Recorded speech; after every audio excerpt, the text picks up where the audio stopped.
Hi guys! So for today's vlog, nasa Central na naman si Akla, nakshuta. So for today's ganap nga United Nations sa Holy Family, nakshuta. Kila nanay tala na nga ako natulog sa Central dahil alas 4 pa lang gising na kami, nakshuta.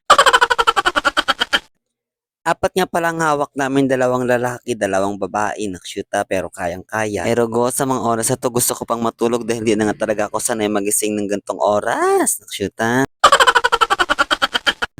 Ayun na nga, marapit na rin matapos si baby girl namin dahil nagkakilay na lang si Nanay Tala. Di ba kabilis? Mabilisan niya lang rin yan dahil may parit pa sila ng 6 AM, nakshuta. And of course, hindi naman pwedeng mawala si ate mo Denver dahil may hawak din siya dito. 6:30 na nga pala siya pumunta and very late na siya, charis. Ayan nga pala yung hawak niya, di ba Morena Beauty? Napakaganda rin kahit sa personal, nakaka-starstruck, charis.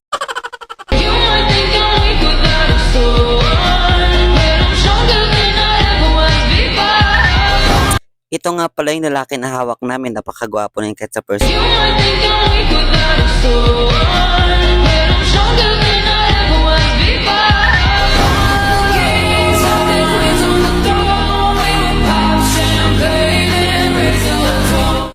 Hindi ko na nga napakita yung paglakad namin papuntang school dahil sobrang dami naming dala, apat nga yung hawak namin, nakshuta.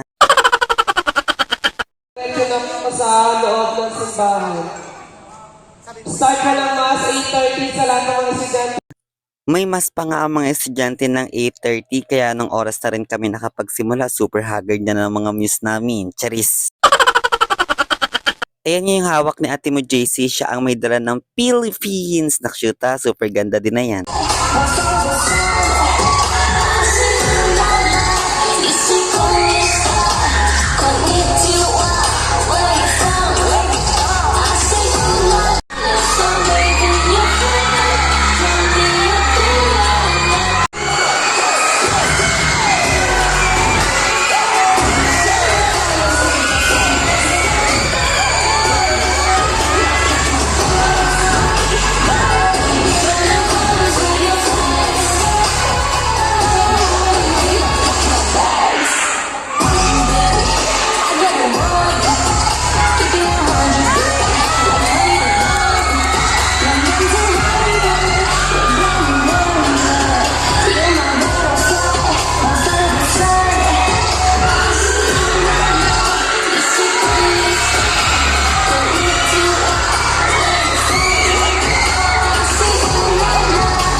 Hindi ko nga nabidyohan ng full yung mga kandidata, nakshuta, dahil palubat na ako. Hinatid na rin pala ako ni Nanay Tala, kaya hanggang dito na lang.